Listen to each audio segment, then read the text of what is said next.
on. Let's roll it, ladies and gentlemen. Welcome to another beautiful Sunday. We're here at LiveSport, here to talk about some Duke basketball again. As usual, I am Eric Russman, the sushi in this trio, and with me is my ginger and wasabi, Ritz Martinovich and Justin Losciali. What's going on, guys? Oh my god. Oh, that was cheesy, but I love it. Doing well, buddy. Doing well. Good to see you. There's so many games. They're only going to get better or worse, depending on your point of view. So they all get better. Because it's always like this is the best stream ever kind of thing that we're doing. Because I'll tell you why. Because we have never done like really more than a game in a stream, like with this much content in one stream. We have so much to talk about because the last 2 weeks have been, as we have up here in our lovely sidebar, a tale of 2 weeks, which is kind of like a tale of two cities, but I never actually read the book back in like 10th grade. Because like, who reads nowadays anyway? We just all watch video, which is why you're here on YouTube with us this morning watching. So there's no video from the first week because nobody needs to relive the SF Austin disaster. But we do need to talk about it, and that's where we're going to start because we have a very logical sort of progression of games where we saw a lot happen. All right, who wants to take the first week, the turkey week, when we were away from Thanksgiving? So I mean, I think that kind of defines it. We had these 2 games that bracketed the Thanksgiving holiday. And it was just a change in the way we were playing coming off, the previous couple of games. We saw some of the fundamental things that we had been excited about just kind of disappear. A lot of the tough defense that we've been playing, seemingly stopping any version of attack that people were giving us. That just kind of went away. We didn't have, our defense creating offense for us. Those points off of turnovers that we had been generating, high numbers on, like those dropped. And teams were able to just like kind of execute strategies against us and just hung in there and long enough that we didn't have a final push. And eventually got beat by Stephen F. Austin. It was such a bizarre game. I think, Eric, you talked about how teams on the road like just hang around, and if you give them like enough to like believe that they can win, then they will. And yet in a place where nobody outside of the ACC has won in 19 years, right? They like the Duke invincibility is now like gone. Yeah. Oh, for sure. I mean, every minute that you put into that game, that belief like becomes stronger and builds. Especially when you make it into the second half, late in the second half, and having like, I mean, we've been in sports. It's like you get to that point, and it's just like any classic sports movie. The coach comes in, and all of a sudden he's like, "Look at the scoreboard, guys," and you're looking at it, and you're like, "Yeah, I mean, we've been doing this for 25 minutes now, and it's even." And like you have a feel of like, "Yeah, I'm doing this," and eventually, all the history of who we are, what we're supposed to be, this team, they're supposed to be that team, it just goes away, and you're just 5 guys playing 5 other guys on a court. And everything's equal. So, and I mean, they played incredibly well. I was watching that game and I was like, the Lumberjacks they're balling out right now. They're playing hard. They're playing very physical. I think that showed up in the number of fouls that they had, which I mean, that was actually a big point. I think that I was most mad about is that, when teams foul, the idea is that there's an innate like down the road penalty that'll come with that. Immediately you get to shoot free throws. Down the road, you could like have players foul out. Then you don't have your top guys. You have to put in lesser bench players. But there's a strategy. Like if guys are hanging at 4 fouls and you can't get them out, they're winning. And all those times when they were hacking and stopping you from scoring easy, and that adds up over the game. They won in that strategy. We didn't make them pay for it. I think they had 4, maybe got up to 5 guys that had 4 fouls, and there's at least 4 of them that had 4 fouls with like 9 minutes left in the second half, and we went into overtime and we didn't get one to foul out. And hey, if you look at the the final play, like all like the 2 guys involved in that were both had 4 fouls and probably should have been out. We should have been able to get them out a long time ago. And we also shot terribly from free throws in like the second half, or like 10 or 11 for 24 or something. So, when it comes down to a 1-point game, like all the little things, and they did everything, executed everything right, and we let them have it. So, Justin, the stat that jumps out to me, the points in the paint. So against Stephen F. Austin, we gave up a staggering 64 points in the paint, which is, I think, the most we've given up in some ungotten. Against Georgetown, which was a tough, hard. We only gave up 30 in the paint, and Georgetown missed 14 shots. If then we look at the next game against Winthrop, yes, we didn't play very good against Winthrop, and we let them hang around until we pulled away late in the second half. They only scored 22 points in the. So something happened where we physically stop anyone, because even looking at the next games, we normally give up about 25 to 30 points in the paint, but the other team is going to miss anywhere from 10 to 19 shots in the paint as well. So against Stephen F. Austin, we physically just couldn't do anything to stop them, which is completely out of the nature of this team, because we were stopping everybody. Like, we stopped everybody ahead of that game, but just everyone. But I don't know. I have no idea.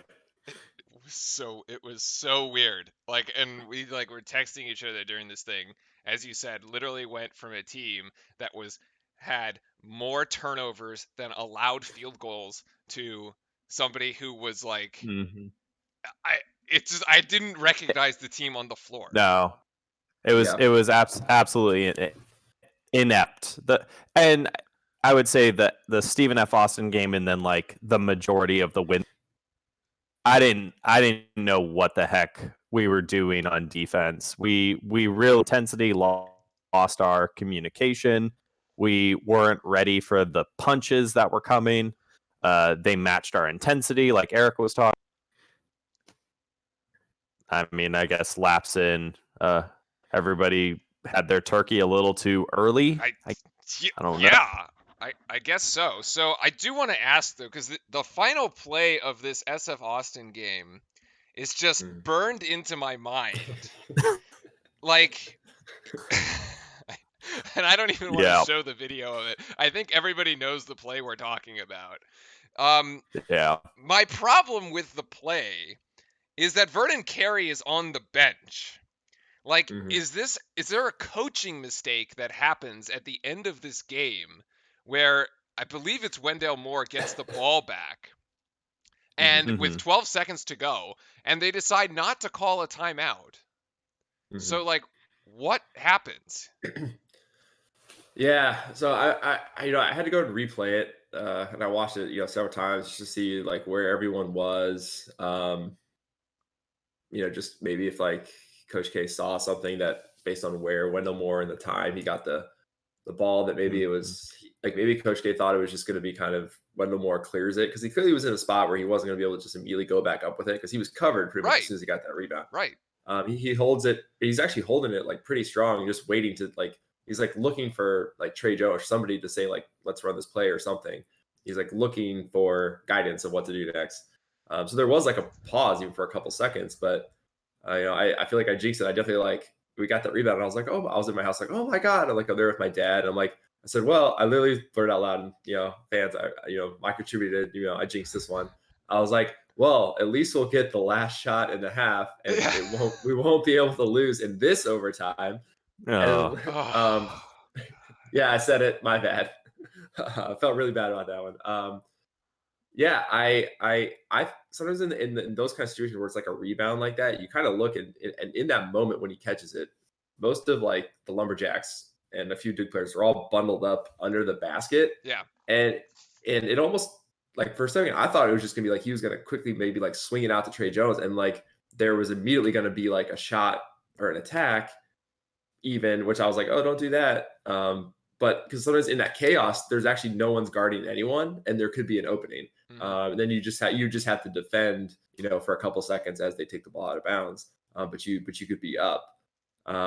So at first I thought maybe Coach K was just trying to see if Trey Jones should be experienced to be hey, send the ball up top and then just kind of go for it in that chaos before everyone defends it. But then he gets the ball, but then we kind of try to set something up and we let them kind of regroup. And I feel like at that point, maybe, there should have been a timeout, but I don't know. I feel like sometimes this year, how do you guys think we've been doing about when we've been calling plays coming out of timeouts? I feel like a lot of times it doesn't seem like they really work except for the baseline out of bounds, but because it probably would have been a sideline out of bounds, right? Well, yeah, I think it would have. There is a baseline out of bounds play that we run in one of the highlights later that is actually quite good. That one does end up working. Right. But yeah, I don't know, Justin, what do you think? I mean, I feel like the last 2 seasons, there have been some very specific questionable coaching calls. And going back to last year with RJ Barrett playing hero ball all the time. And you're just was that what they drew up on the sideline? It may have been, they may have talked about it. Okay, hey, we're going to go up. We're going to try to get a shot board. We're gonna play it out. We're just gonna run with it. If you think there's an opening, go for it.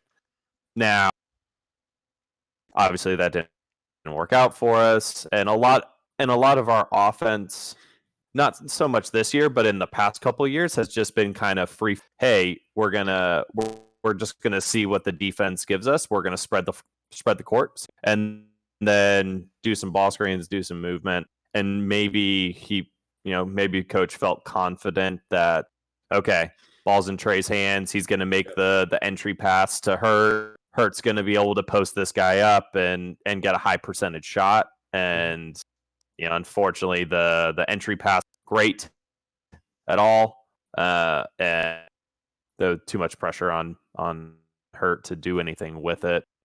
Right. Yeah, I mean, and again, remember it's we could have set ourselves up for better opportunities, but it was close. I mean, the ball hit him in the hands. If he catches that, we're talking about a different thing. If we even go back to the end of regulation when Cassius Stanley gets it, and if he's just naturally gets that a couple inches a different direction, he could dodge that guy a little bit easier. Maybe he makes that bucket, or if he isn't as athletic and hangs to him and dodges the guy, instead just I was thinking he just sort of gone into him and just try to knock it, just to get the free throw, because you only need one. Yeah. So, but I mean, it's one of those games where just little things, but yeah, I don't know. I think it was disappointing that we definitely, even when we pulled it out and then the reattack, that there was enough time on the clock to not get the last shot. Because I mean, it was when he threw that pass to Hurt, even if Hurt had made it, there still would have been 3 seconds on the clock, because there's plenty of time. But we now know how long it takes to run 94 feet. 94 feet. 84. Yeah. He cut at the free throw line. Okay, yeah, fair enough. All right. That okay, we're gonna move on. That game's dead. That game's dead. We've talked the game to death. And it happened. We're starting the new home streak. The new home streak started with Winthrop, which got off to just about a shaky start, right? You're like, wow, here we go again. The day after Thanksgiving, you're having indigestion from what you ate before watching this game. Oh yeah, absolutely. I went to that game and I had my parents you were there. there, yeah. And I'd actually had lunch with somebody the day before, and he was like, because I'm from Charlotte, and Winthrop's in Rock Hill, which is just over the border in South Carolina.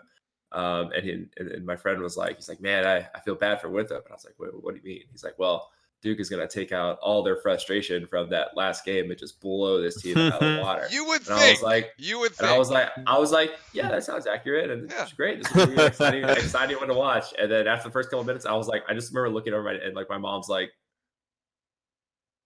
and I was like, I don't know. Yeah. So I mean, we really failed to separate ourselves for a while, especially in the first half.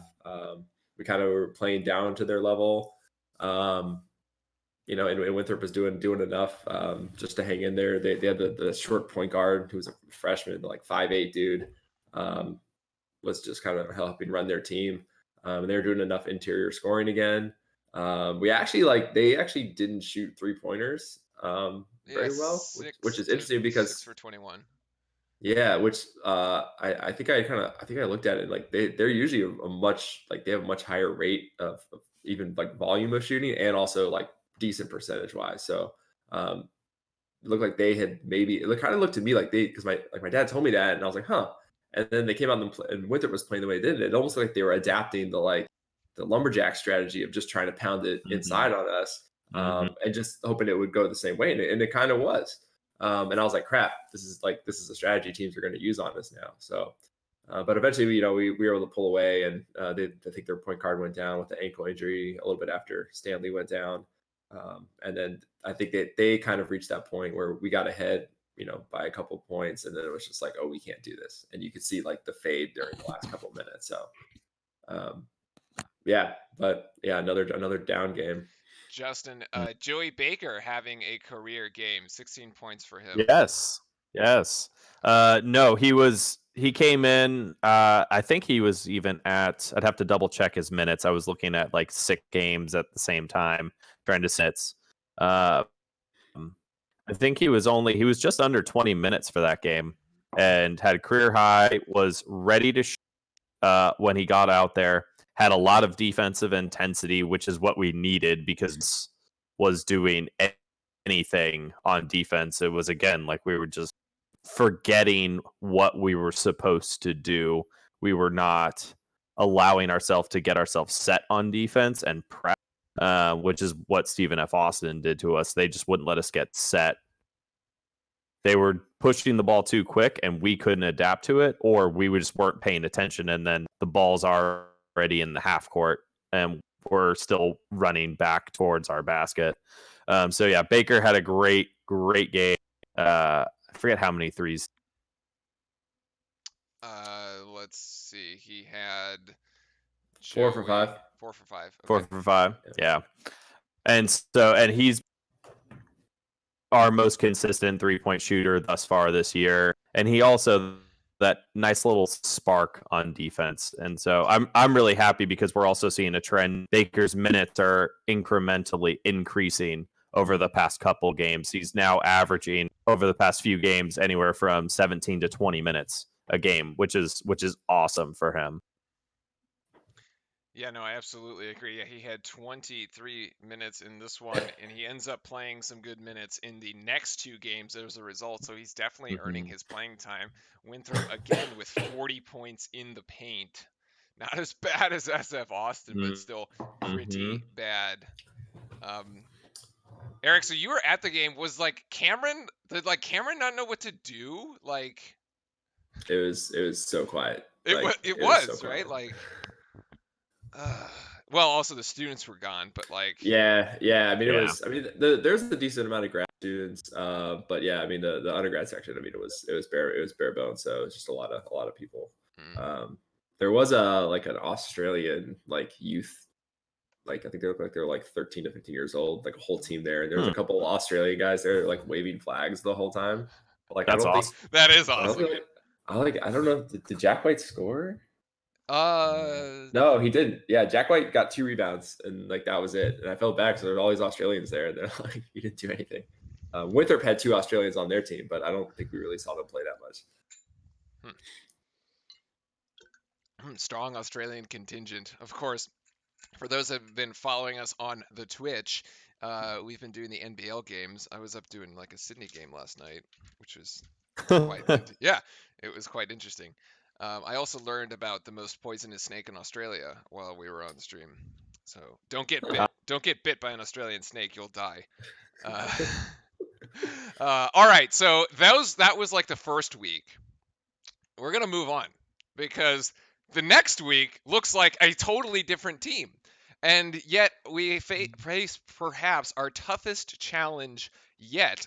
2 road games, one in the Breslin Center at Michigan State, which, Eric, you are quite familiar with as your dad's a Michigan State Spartan. And then we have to go to Blacksburg, a place where Duke just does not win. We just do not win it in Blacksburg. It doesn't happen. And we end up Well, the result is that we end up winning them both. So that's great.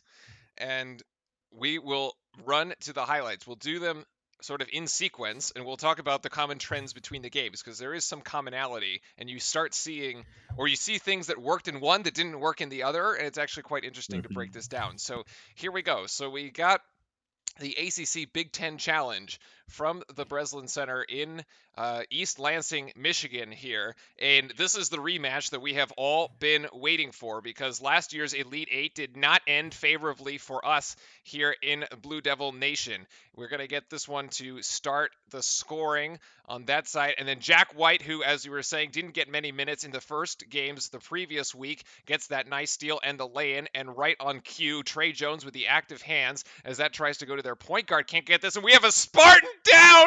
Oh my goodness. In one of the most absurd plays I have almost ever seen. That's like a This Is Sparta moment, except like the Persian guys on the ground, right? And Trey Jones is like, doing his thing there.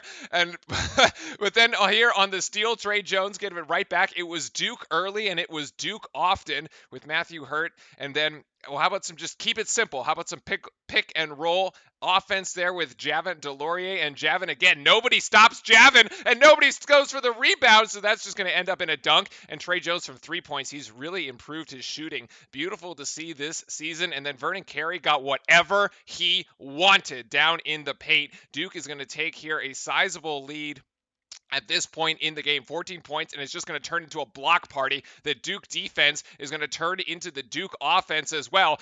Michigan State thinks they have a bucket here. No, Matthew Hurt says absolutely not. We're going to speed this up, fast forward, because this is going to generate some offense here into Vernon Carey, three-pointer. Beautiful shot from the outside. He gets his three-pointer to go. And once again, Goldwire, Michigan State thought had another freebie, still nothing there. And then Matthew Hurt with that block, which was actually goaltending, but that's okay because we're on the road, so apparently we still get the call. And Michigan State here is actually going to start throwing haymakers here in the second. Cassius Winston's three-pointer is going to go, and it's an 8-point game, so they're not giving up. The Breslin Center going crazy. Coach K calls a timeout, and coming out of that timeout, it's going to be Vernon Carey down low, going right back to what's been working. Jack White, nice rebound. Joey Baker, great three off the 16 points he had from Winthrop. He's got all the confidence in the world to just start shooting the ball. Trey Jones going to go in with this lay-in with the left hand, and that manages to go. And then Trey Jones, what a pass here to Vernon Carey. That looked like the Zion Williamson passes from last year. Doesn't get it to go, unfortunately, but will convert the free throws. Jordan Goldwire here with the defense. He's going to take this one in. Duke just rolling at this point. Nothing going to stop us, and we're going to fast forward this one because Trey Jones is going to say, Javin, go to the rim. It's wide open. Why not the alley-oop pass? And then on this play, Jay Billis says that was something. And yes, that something is called a Jack White three-pointer. Jack White with a block again. There were 11 blocks in this game by the Blue Devils. Why not give Trey Jones 40 at this point? And Duke is going to go ahead and win this one. A phenomenal game here for our Blue Devils to get right back on track. And yeah, I mean, that was like a real Duke team. Yeah, I mean, it was unbelievable. I mean, we had, I think it was like almost 20, like 15 to 20, somewhere in there, fast break points. And I mean, the defense was just cranking out offense. And then even when they had, one or two guys back and we had, two or three guys fast breaking, it's just, there's so much floor space that we could actually move around them and score. I mean, it just seemed like everybody was finishing the buckets that were even contested or guys, I mean, Goldwire's finishing. Everyone's finishing, and yeah, just like the defense is just there. I mean, 11 blocks. It's just like they were just all over them. And this is a good Michigan State team, and even like Cassius Winston's getting blocked from behind, which usually is something you don't see. And I was like, wow, we just are all over them. And it's like somebody flipped a switch, and like we just like came hot out of the gates. I mean. I think the Spartans were a little shocked. I mean, they did, we had the black unis on, and their crowd did they do this a few times where they do like the whole whiteout thing. So you called it. You called it, by the way. Yeah, you did. You called it. You did. Yeah. Storylines. Yeah. But yeah, I mean, like the stadium, like I'm sure it was packed. Like I looked into tickets. I'm in Chicago, and it's like, yeah, they're super pricey. So I assumed it was well attended. But yeah, I mean, like they just their fans were kind of taken out of it. We took their fans out of it. It seemed quiet. Izzo looked frustrated. I think they even did like a crowd shot where like they panned up and showed the upper bowl above where the student section is, kind of in the lower area, and it was like empty with like minutes left, and like that's absurd. I know that pissed my dad off because I know that pissed my dad off because like my dad was in like Michigan and watched it with my uncle and family, and I'm like, wow, they could have like been at that game. People are leaving early. But I mean, yeah, Cassius Winston, he just, I mean, we were just all over him, or he had another off game. I think he was like 4 for 14. I mean, he had 12 points, but he's 4 for 14. That's just a lot of missed shots. That's the difference between him like scoring 20 against us. I mean, I know Cassius Winston has been, unfortunately, like his brother passed away, and I think that's been affecting him a little bit this season. Where he's had some good games, but sometimes not. And I think he's dealing with that, and he's kind of the heart and soul of that team right now. So I think they kind of ebb and flow with him, and you could definitely kind of see that reflected. That even Michigan State just kind of seemed to be playing a little bit differently. Carey dominated, especially going up against Tillman. Which I was surprised about. I thought Tillman's like an experienced big guy. Last year he gave us a lot of problems along with like Kenny Goins. Oh God, Goins. But at least he graduated. So yeah, like they all just kind of played down a little bit. And it was interesting. I did think it was funny that also that they like retired Draymond Green's jersey. Yeah, they did. Yeah. And it dawned on me. I was like, wait, but like Tillman's wearing that number right now. So like just that, like their game, he has to have a different number. I was like, what happens if you're wearing a number while they retire guy, but you also what if you had a very successful college career as well, and you're out? Like, fight you just over... like if it was like a video game, you would just evaporate. Yeah, you're just done. You can't have your jersey. Your number's retired, like gone. Yeah, but it was funny because Draymond Green was on. I think he was on the Michigan State team that Duke beat in 2010 in the Final Four. We would have to go back to the archives. You have to fact check me on that one. Yeah. Chat, fact check us on that one. Okay. Yeah. I'm not sure. Anyway, Justin, the stat to point out here. So you pointed out the free throw shooting was atrocious in the week prior. And now this is the cool thing that we get to do like a lot of games at once. Vernon Carey must have said no turkey before free throw or something, because he has completely turned around his free throw shooting. Yes, absolutely. So, and I looked at the team values, and then I looked at carries. So starting at SF Austin, we shot 60% from 24 of 40. That is horrendous. It's a D. Against that, honestly, it might as well be an F for us and Duke standards. That's an F. Threep as a team, we shot 73%. Against Michigan State as a team, we also shot 73%. Virginia Tech, we shot, which we'll talk about later, we shot 100% from the line as a team, which is awesome. Yeah. Now carry specific. And I broke it down even further, going back the start of against Kansas, Colorado State, and what was that? He shot 55 from the line. Okay. But he only had 9 attempts. So 55%, 9 attempts. Okay, whatever. But then there was a switch where we started to utilize him a little bit more within our offense, and that's when he came against like Georgia State, Cal, and Georgetown. Got a little bit better. 60% in those 3 games combined. 3 games, a little bit better. He also, his point totals those games, 20 points, 30 points. So he's getting a decent amount of his points also from the line, which is great. The SF Austin game was his worst pretty much almost all season, where he shot 4 of 11, which everyone else was shooting poorly from the line. Was someone who is going to the line the most on our team. He is leading our team with 76 at the free throw line this season thus far, 76. And he's made 47. Against Winthrop, 7 of 10. Against Michigan State, 9 of 12. And then 4 for 4 against Virginia Tech. So then in this block of 4 games, he's shooting 6. We just include the Winthrop, MSU, and Virginia Tech game, 77% as good as the season average of Trey Jones right now. Trey Jones is at 79%. Baker is leading our team at 100, Hurt at 86%, and on the season, Carey is 62%. It's steadily improving, especially because he's getting fouled because we're using him more and more and more. And so if he can consistently get 70%, 70, that's a huge win for us. If he's still toiling down in the 6, that's gonna lead to some games that are a little too close when they shouldn't be. Like SF Austin. Yeah. Yes, exactly. Pretty much. Right.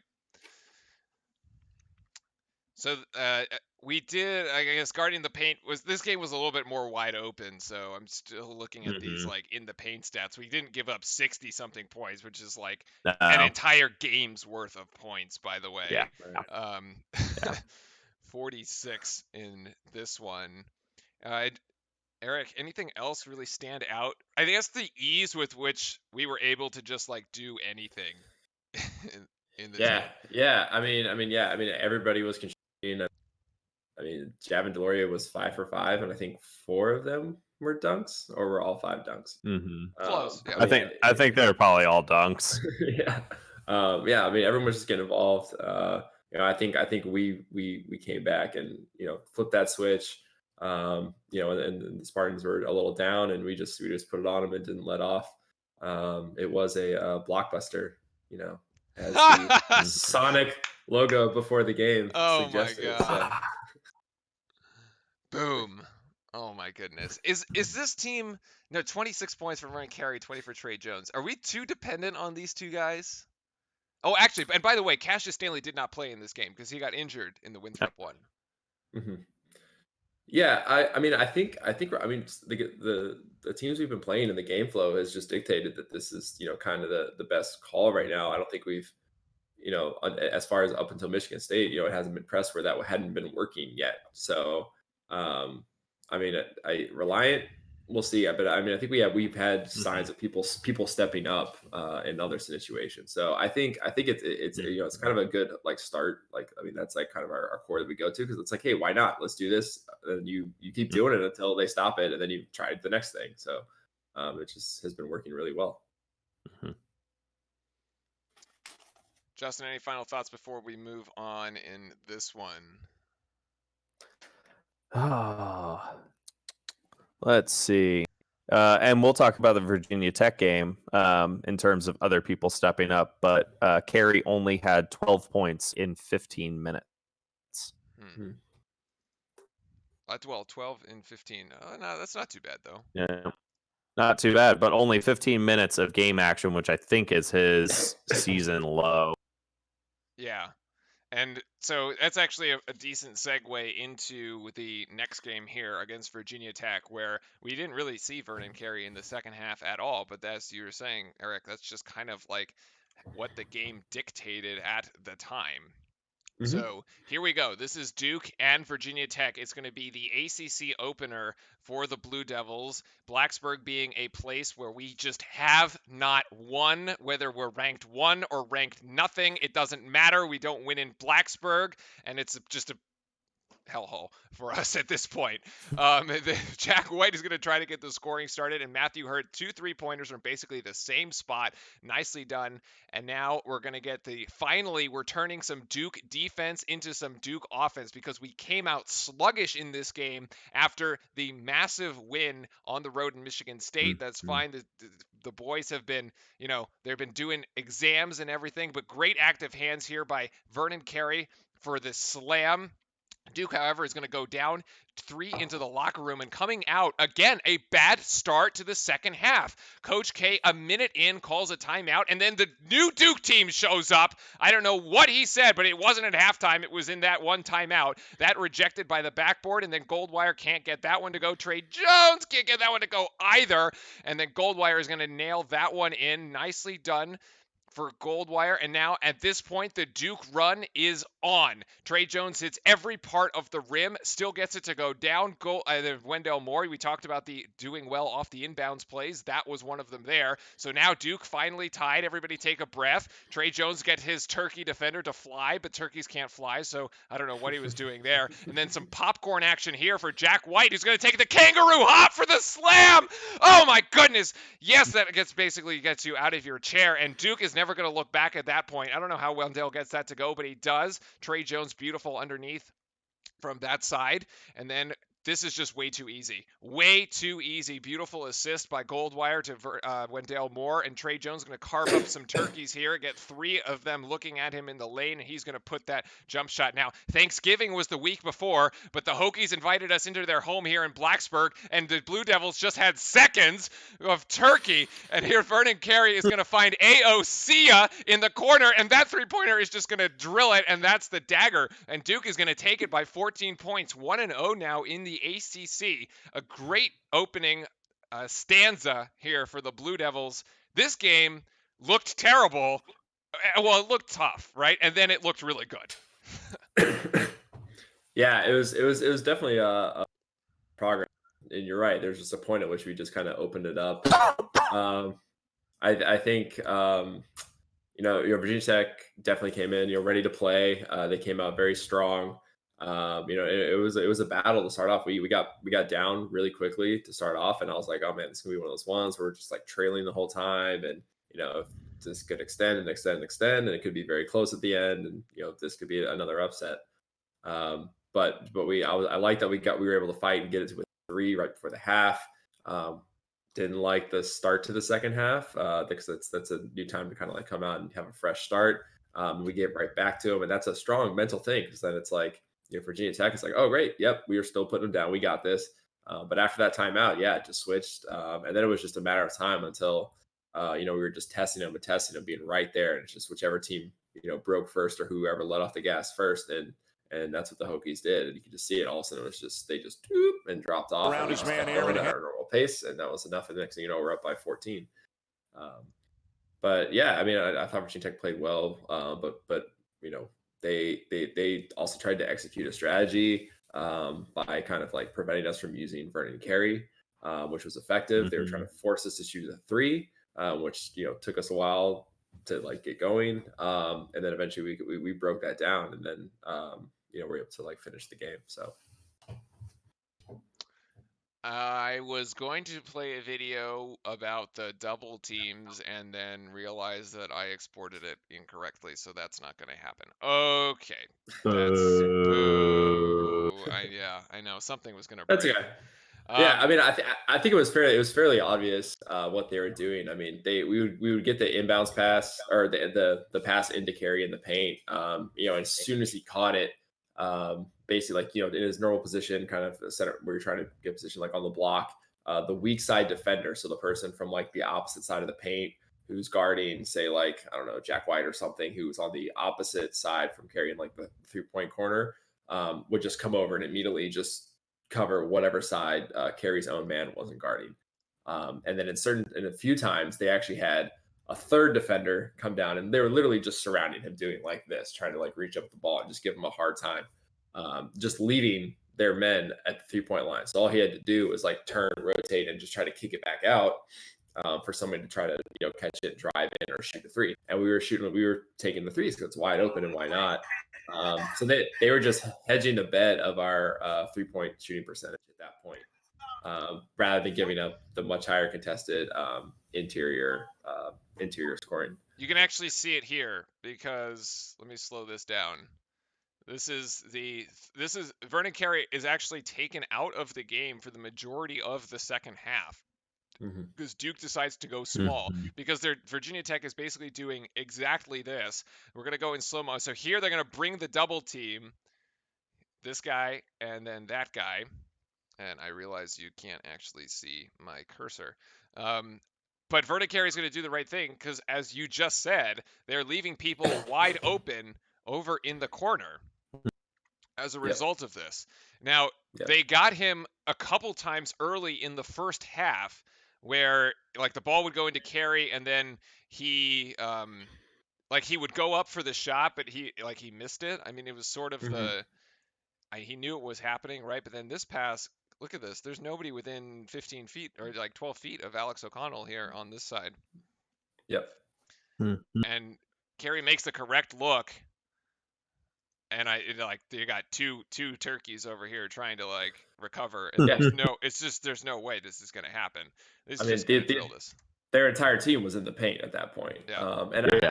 I think a big adjustment is it's not just having Carey being mentally ready to be like, yeah, I'm probably not going to have it move, so I'm looking to kick out, but also to have our players not just like staying where they were when the pass went into Carey, but also like moving to like even a more open spot, not just an open spot, but like a spot where he has a good sight line and can make that pass quick.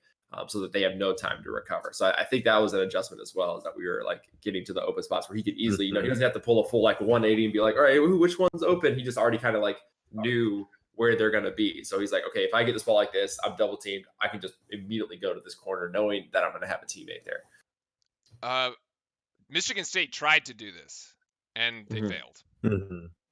Yeah, no, actually didn't work for them. Did not work for them. Justin, so the 3-ball had been the weapon for Virginia Tech, but they like didn't use it at all this game. No, I'm looking at their stats and I'm looking at their shot charts. They were 5 for 20, so they shot 20 from 3. And we under 26.9% from 3 from 7 out of 26. So that essentially neutralized itself, and even their shot chart, they tried to really spread. They really tried to take shots from all over. I see a bunch of 3-point attempts from almost and all along the perimeter, and then they really did shots off inside the paint. So we did a great job of protecting. Yes, we gave up 32 points in the paint, but that's normal. That's average. That's what you. But better 32 points from the paint versus an extra 30-something points from, because that's what's going to absolutely do us in if we don't defend the perimeter well. With the defenders that played significant minutes in this game, so you had Trey Jones playing, of course, significant minutes, as well as Jordan Goldwire, who played 30 minutes in this game. And I mean, we can say all we want about Trey Jones being the best on-ball defender. Jordan Goldwire's pretty up there with on-ball defending and defending the perimeter. So that absolutely had to have played a factor into a low 3-point shooting clip for the Turkeys. The Turkeys. I love it. That's just going to be like, so the other hashtag storyline of this one was Michigan State knocked us off in the NCAA tournament. We knocked off Virginia Tech, so they were going, this was a bit of a revenge game. I think there was one of their guys that like the announcers kept talking about. What was it? BD? BD, yeah. BD, yeah, okay, whatever. The most, by the way, like the most biased announcing crew that we have. Well, maybe not. Dan Dockage is pretty terrible. But yeah, this one was pretty bad as well. All right, so let's talk about you talked about Australian flags at the Winthrop game. Jack White has had 2. This video actually came through correctly. All right, Jack White has had 2 really good games here. A little Australian flag action going in there at the bottom. Talk to me about his game, gentlemen. I mean, he's been getting steals. One sec, this is in slow-mo, but that's okay. He's been getting steals. He's been playing a lot of defense. He's been rocking assists, 3-pointers, all good stuff.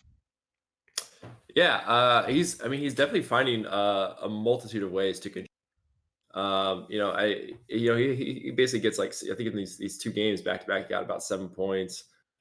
Each, but they came at very timely times. It's like a steal and a layup. It's like good hustle plays, or emphatic dunks off of a drive, or clutch 3-pointer. I mean, yeah, and I mean, I think his defense is there. The rebounding, in most games, he's just there. I mean, he's rebounding like he's like 6'10", and like a guy like Mhm. just you see like all these guys jump up, and you just see this one pair of hands come a little bit higher and just grabs the ball and but I think he's contributing every way. I mean, he's playing like he's a captain out there, and he's playing like a senior Yep. with experience, and I think that's really important, especially with like the younger freshmen, to see a senior working that hard and contributing. And I think he's doing, like, at this point, this is like what I expect of him. I'm not expecting Jack White to go off for 15 points and rank 6 threes in a game. But I'm expecting to contribute this way, and to see him getting hands and defense and This just be defense like is phenomenal. Just like it's staying in hounding front of his guys. man. Yeah. Oh my God. I mean, he is all over guys, and especially because he usually handles not like the point guards on the other team, but kind of these middle range like shooting guards, but can also sometimes end up situations where he's guarding like the power forwards as well. So he's a very versatile defender, and he plays much bigger than he actually is. I mean, he's like 6'6", but he plays much bigger. Man, I love it. And then of course I love the kangaroo hop jump over here on this one. This is just well, he gets the steal with the active hands, and then this is one of the coolest dunks I think we've seen all season. Bang! Look at that. It gets the bench like the entire bench is up on this one. I love it. Oh man. When I saw that go down, I was like, here we go. We've got the game. Oh yeah, for sure. Um, Yeah, it's like I mean, he's just like that injection that and just the little things he does, and it kind of adds, That was our Aussie heroics segment, because he's just been playing so well. We had to shine the spotlight on him for this one. Gotta love it. All right, so like, where does Duke go from here? Because we've talked almost for an hour here about the last 2 weeks, and we've gone from God, this team is awful, to this team is like incredible again. And like, what's the verdict? Yeah, I mean, we've seen like the two, the lower bound, the upper bound of like our, and I think that, as the season progresses, we want to be from the middle to, the upper bound. And I think the more that we if we can keep this trend going like this, the more that like that'll become the norm. I think, just like most seasons, we still have like, well, we're going to have that vulnerability of like a trap game. I wouldn't be surprised, to be honest, if there's at least one of these that comes up when we start playing, in the new year in the conference games, especially when we have one against, one of the better teams in our conference earlier in the week, like a primetime Tuesday game. And then you have like a Friday against, I don't know, like Boston College or something like that. Whoever knows. They're always like, there's gonna be like one of those close nail biter games, and you're like, wait, how are we doing this? We just beat so and so on Tuesday, who's an excellent team. What happened? So I think it's just going to be important that they just kind of just keep trying to bring it every game, to the best of their ability. And I think some people are going to have off games, and just hopefully that we get to that stage where people are like stepping up and covering each other. So. Justin, tell us about the injury that recently graduated, right? Congratulations. Good stuff. Thank you. We're now Thank like you. a super doctor, crazy physicist, physical therapy, everything, heal you with the wave of a wand kind of thing. Heal Cassius Stanley for us, please. What's the deal here? So he started the Michigan State game, but then nothing. No, he didn't. No, he didn't play Michigan State. He played Virginia Tech. Yeah, okay. Virginia Tech. That was it. Yeah. So again, this is Duke being Duke. They haven't really released anything about his injury, at least that I've heard or read. I didn't get to watch the live of the Virginia Tech game, so I don't know if they talked about it. And had the initial injury against what was it? Winthrop. He was clutching the back of the knee. There's a lot of structures on the back of the knee. Your calf muscles insert there. Your hamstring muscles insert there. You've got another small muscle that kind of runs across the joint. Plus, then there's some other just more joint related things. And it looked like it could have been, because it was as he was powering up to go up for the layup, it could have been something like his calf or his hamstring. Plus the fact that he was really struggling on it and or bend his knee as he was getting helped off the court. That's kind of what I was cluing into. had the MRI. They ruled out joint injury, which is super positive. But besides that, we don't know. They didn't say anything. And if it was more along the lines of a minor muscle strain, then that makes sense for why we saw him for a few minutes, Virginia Tech. But the nice thing is we have a 10-day-ish, 10+ day gap until our next game. He's just going to be doing a boatload of rehab, a boatload of weaning himself back into practice play and the intensity of those practices. Actually, if we were going to have a kind of a nagging injury occur, this is a good time in the season for it to occur if it's going to happen. But it's nothing which was deemed serious or going to cost him the season. But we're going to have to keep an eye out. I wouldn't expect Cassius Stanley to be the high flyer initially in the first couple, especially with the fact that it was hit the leg he likes to power from. So let's be patient. I would say be patient with him. We don't know what the heck happened. My best guess would be a minor muscle pain, and that's why he was able to get back so quickly. Yeah, Duke being pretty quiet about it. You cut out there for a second. Minor what? Muscle strain. Oh, okay. Yeah. It's kind of, is it weird to see him back in the game? Like what? Just to see if he can go? Like, did they think he could go? There must have been some evidence from what we played Michigan State on Tuesday, so Tuesday to Friday. There must have been of him being able to practice at a good intensity that made both the medical staff plus coach comfortable putting him out there, even if it was just for a few minutes. I'm happy he wasn't. I don't think he was effective at all in those minutes. At 0 points in 8 minutes against Virginia Tech. But yeah, they had to have seen something that made them feel comfortable with it. Really felt comfortable and ready to go. But be patient with it. That would be the biggest advice to all Duke fans. Be patient. He'll get back to normal. It might just take a little bit of time. All right, and then we wanted to wrap up here real quick. So NCAA explained. I think Eric, you brought up this this segment here, right? Right. So, yeah. So there. Yeah, I got it. There's a situation where the Stephen F. A. Austin game. They beat us, and the story came out where the guy who hit the final bucket against us, I believe his family's home had been destroyed by what was the name of the hurricane? I'm blanking on it. Dorian. Yeah, Dorian. So he was affected by that, and as while he's attending school, there he's in Texas. They had set up a GoFundMe page. To just kind of like raise money to help with, trying to, repair their house or get a new one or something. And prior to the game, they'd only raised like $2,000. This is their own, personal crowdfunding. By like a couple, I think as of like this week, it was like up over $150,000 donated. All the difference donated after that game. Holy cow. That situation became news. He did that, blah blah.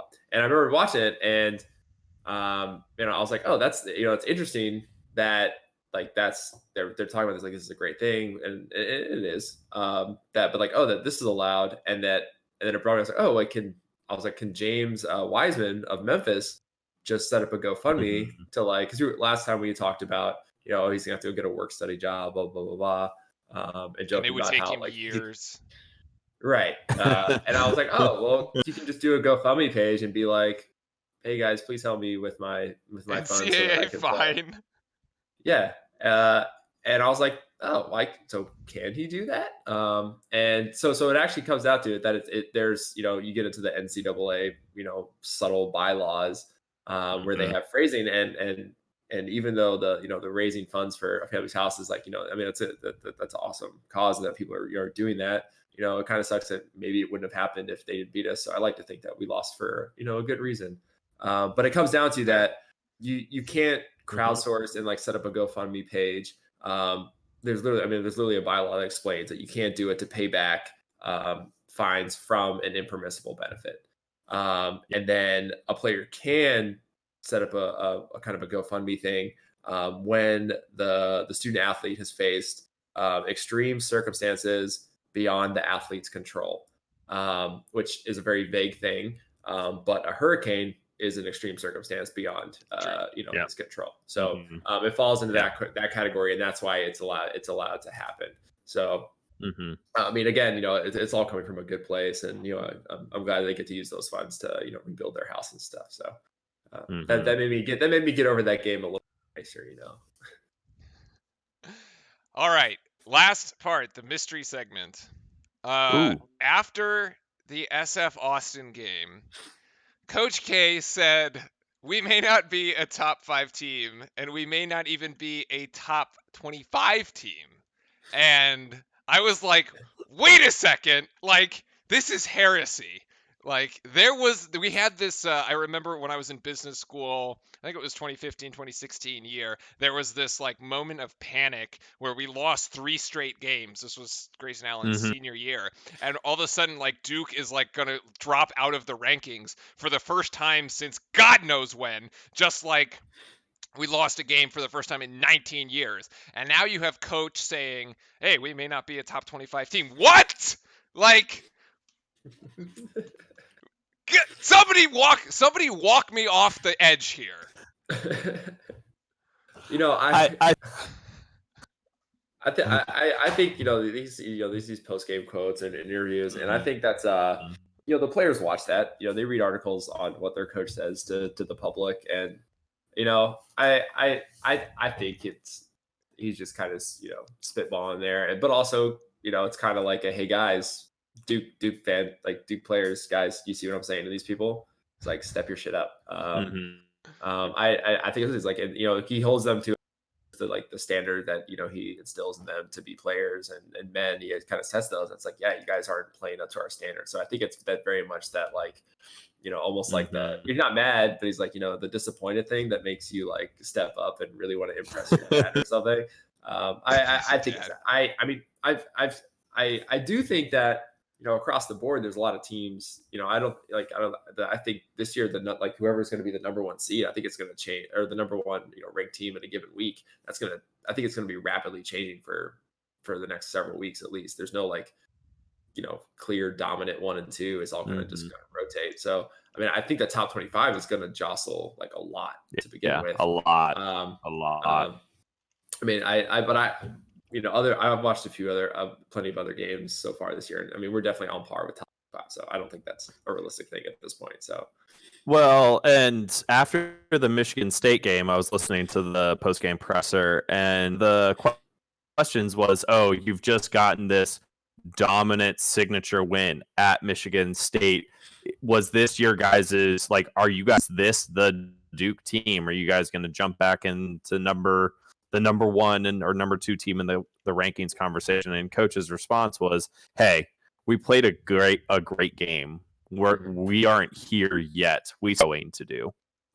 And so I think coach is taking that perspective of this team is not here. They're not arrived probably until, and hopefully we're playing and peaking and playing our best basketball. Right.